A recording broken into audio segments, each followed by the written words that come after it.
She said a farmer can be a student, a lawyer can be a student, a doctor can be a student, unemployed youth can be a student.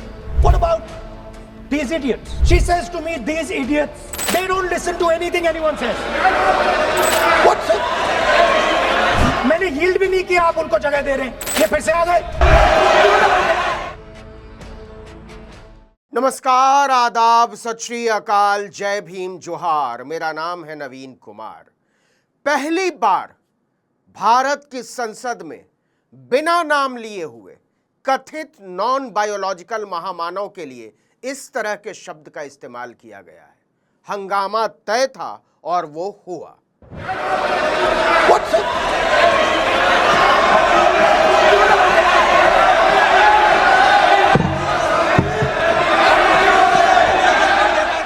पहले सड़क पर सरकार की फजीहत हुई और अब संसद में पुष्ट सत्कार हो रहा है। पश्चिमी उत्तर प्रदेश में कहावत है, बक्कल तार देना। राहुल गांधी की अगुवाई में विपक्ष ने बीजेपी की वही बक्कल तार दी है। So I said, what do you call these people? She said, I call them idiots. She says to me, these idiots, they don't listen to anything anyone says. इतना कहना था कि भाजपा के सांसदों ने एक बार फिर से आसमान सिर पर उठा लिया कि इस हिस्से को कार्यवाही से बाहर निकालो। संसद में इडियट शब्द का इस्तेमाल कैसे कर दिया।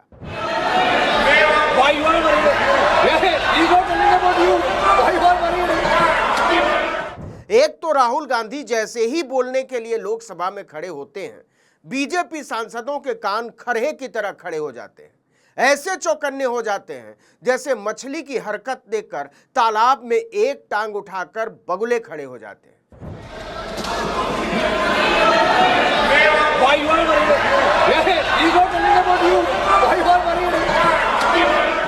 विपक्ष ने ऐसी घेराबंदी की है कि हजारों करोड़ रुपए खर्च करके तैयार किया गया नरेंद्र मोदी का सारा आवरण तिनके की तरह उड़ गया है। And the idiot is trying to pretend he's God. He has to create this massive image. Then I asked a question, sir. मैं सोचा कि यार ये, sorry sir, मैं सोचा कि ये स्टूडेंट है और फिर ये इडियट भी है, तो मैंने उससे पूछा, एक बात बताओ, ये तीसरी कैटेगरी कहां जाती है? ये तीसरी कैटेगरी कहां जाती है? उसने कहा, कौन सी तीसरी कैटेगरी? मैंने कहा, अंधभक्त। इसको कहां डाला जाए? She says to me, अंधभक्त is a person who is absolutely convinced that another idiot is God. फिर क्या था? भाजपा के लोग पहले बिलबिला उठे और इसके बाद बौखला उठे। संसदीय कार्य मंत्री किरण रिजिजू खुद उठकर खड़े हो गए। उन्हें लग रहा था कि वो राहुल गांधी को दबाव में ले लेंगे, लेकिन राहुल ने यह कहकर इसे झटक दिया कि आप चाहते हैं कि देश में सिर्फ बीजेपी के अलावा किसी के पास बोलने का अधिकार भी ना हो। सर, अगर आप चाहते हैं कि इस देश में सिर्फ बीजेपी बोले तो मैं चुप होकर यहां बैठ जाता हूं, मैं बैठ जाता हूं, कोई प्रॉब्लम नहीं। बीजेपी की समझ में आ जाता है कि राहुल को इस तरह से दबाव में नहीं लिया जा सकता। और दबाव का आलम देखिए, सरकार ने संसद में पेपर लीक विधेयक पर चर्चा के लिए पहले 6 घंटे के लिए समय तय किया था, फिर बढ़ाकर तुरंत इसको 8 घंटे किया गया। 28 जुलाई को बिल पर 9 घंटे बहस हुई और फिर इसको अगले दिन तक के लिए बढ़ा भी दिया गया। पहले दिन संसद में प्रियंका गांधी ने यह कहकर सरकार का चेहरा लाल कर दिया कि आपने धर्मेंद्र प्रधान की जगह जिसे शिक्षा मंत्री की कुर्सी पर बैठाया है, उसे तो बलात्कारियों से बेपनाह मोहब्बत है। प्रधानमंत्री महोदय जी ने नया शिक्षा मंत्री चुना, एक ऐसे व्यक्ति को इस पद पर आसीन किया जिसने एक गर्भवती महिला के बलात्कारियों की रिहाई पर अपनी सहमति व्यक्त की, खुशी जताई। प्रियंका गांधी ने कहा, मैं इसे साबित करने को तैयार हूं, और सचमुच में इसके बहुत सारे सबूत हैं। इंडियन एक्सप्रेस को दिए गए इंटरव्यू में नए शिक्षा मंत्री ने ऑन रिकॉर्ड कहा था कि कानून का सम्मान करते हुए ही भाजपा सरकार ने बिल्किस बानो के 11 बलात्कारियों को बिना सजा पूरी किए हुए ही आजादी के अमृत महोत्सव का फल चखाने का फैसला किया है। बीजेपी इस पर बिदक गई थी। सरकार ने कहा यह तो किसी मंत्री पर कीचड़ उछालने जैसा है, माफी मांगनी पड़ेगी। प्रियंका गांधी ने कहा सवाल ही नहीं उठता, जो सच है वो सच है, आपको जो सजा देनी है वो दीजिए। उसमें अनपार्लियामेंट्री क्या था? उसमें तो सच्चाई थी बस। तो सच्चाई के लिए अगर वो सजा देना चाहते हैं दे, मैं तो सच बोलूंगी। आपने देखे हैं, पूरे वीडियोस हैं। और सिर्फ ये नहीं, एक वो मैंगलोर में जो पिटाई हुई थी लड़कियों की पब में, उस आदमी को बीजेपी में किसने ज्वाइन कराया? प्रहलाद जोशी जी ने। उसके बाद 5 घंटे बाद या जो भी है उनको निकाला, लेकिन ज्वाइन कराने की फोटो भी है उनकी।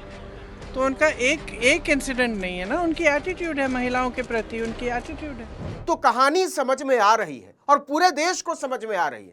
और एक लाइन में कहानी केवल इतनी है कि नॉन बायोलॉजिकल महामानव की हालत उस जीव की तरह हो गई है जो शेर की तरह रंग रोगन करवाकर खुले में घूम रहा था और अचानक से बहुत जोरदार बारिश हो गई हो। What the future of this country on our streets? This was not anger. This was not violence. This was not hatred.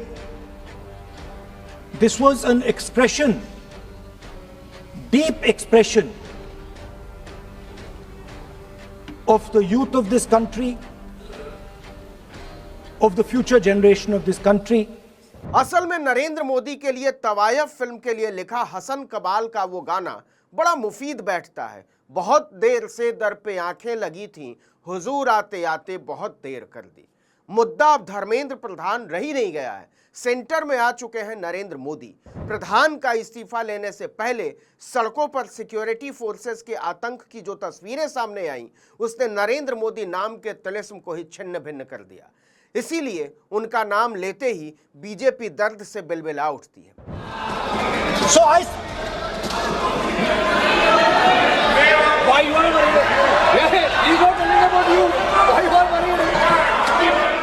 अब कहानी यह है कि पहले बीजेपी नैरेटिव बनाती थी और विपक्ष उसमें फंस जाता था, लेकिन अब विपक्ष नैरेटिव बनाता है और ट्रेजरी बेंच के लोग उसके जाल में फंसते चले जाते हैं। राहुल गांधी को अच्छी तरह से पता चल चुका है कि बीजेपी की कमजोर नस क्या है और उसे दबाने पर क्या प्रतिक्रिया सामने आएगी। इडियट वही जाल था। जैसे अमित शाह को घेरते हुए लोकसभा में जो हुआ, वो इसका क्लासिक उदाहरण है। Sir, the Home Minister authorized the shooting of our students, sir. He put pellets into the blood of our students. He ordered the students of India to be shot. फिर क्या था? अखिलेश उठ खड़े हुए और भाजपा की सबसे कमजोर नस को कस के दबा दिया। अगर नेता प्रतिपक्ष ने कोई गंभीर आरोप लगाया सरकार पे, तो ये सरकार की जिम्मेदारी बनती है कि किसके ऑर्डर पे पुलिस ने बच्चों पर, छात्रों पर, युवाओं पर इस तरह का व्यवहार किया है। ये सही बात। इंक्वायरी का बात नहीं मांगा, राहुल गांधी जी ने इंक्वायरी का बात नहीं किया, उन्होंने सीधा नाम लेकर के फायरिंग ऑर्डर का बात किया। कैसे बात कर सकते हैं आप? ये आप समझते हैं कितना गंभीर आरोप है? प्रधानमंत्री जी के नाम को लेकर के आपने जो शब्द इस्तेमाल किया, जो आपने वक्तव्य दिया, इस बेसिस पे आपने कहा है, आप प्रूफ दिखाओ। आपको माफी मांगना होगा सर, ये इसको हम हल्के में नहीं ले सकते। राहुल और अखिलेश यादव की जोड़ी संसद में सांसदों से भरी हुई भाजपा और एनडीए के लिए कहर बन जाती है। जैसे राहुल गांधी ने चुटकी ली कि राजनाथ सिंह तो कहते थे हमारे यहाँ इस्तीफे नहीं होते। वो बिल्कुल सही कहते थे। Rajnath Singh ji said that we are not the UPA. Our ministers never resign. He's right. What has happened here? The resignation of Mr. Dharmendra Pradhan. That's a superficial thing. Because Dharmendra Pradhan never ran the education ministry. Never. The man and the organization that runs the education ministry is called the RSS. यही वो सबसे कमजोर कड़ी है जिसको छेड़ने से भाजपा का पूरा सिस्टम ध्वस्त होने लगता है। राहुल गांधी ने शब्द का इस्तेमाल भले न किया हो, लेकिन उन्होंने कहा यही कि आपने भारत में अघोषित रूप से आपातकाल थोप रखा है। आप किसी को सवाल तक नहीं पूछने देते और जो इसकी हिम्मत करता है, आप उसके पीछे अपनी एजेंसियों को छोड़ देते हैं और ये ढांचा संघ का बनाया हुआ ढांचा है। What the students are really irritated about is that they are not allowed to be students in India. They are not allowed to follow their passion. They are not allowed to say what they want. They're not allowed to ask the questions that they want.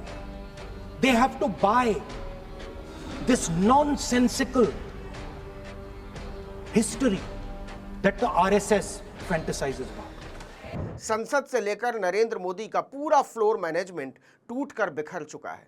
Supreme court ने भी Gen Z के तेवर को देखते हुए राज्यों की police को निर्देश दिया है कि आप छात्रों के साथ वहशियाना सलूक नहीं कर सकते। तो क्या यह माना जाए कि नरेंद्र मोदी ने अमित शाह के मार्फत आतंक की जो सत्ता कायम की थी उसका तिया पाचा होना शुरू हो चुका है। इस वीडियो में इतना ही, लेकिन अगर आपने आर्टिकल 19 इंडिया को अब तक सब्सक्राइब नहीं किया है तो फौरन कर दीजिए, बेल आइकॉन दबाइए, घंटी जैसी आकृति लाइक कीजिए और कमेंट करके बताइए हमारा वीडियो आपको कैसा लगा। हमारा ट्विटर हैंडल है आर्टिकल 19_इंडिया और मेरा ट्विटर हैंडल है नवीन जर्नलिस्ट। नमस्कार।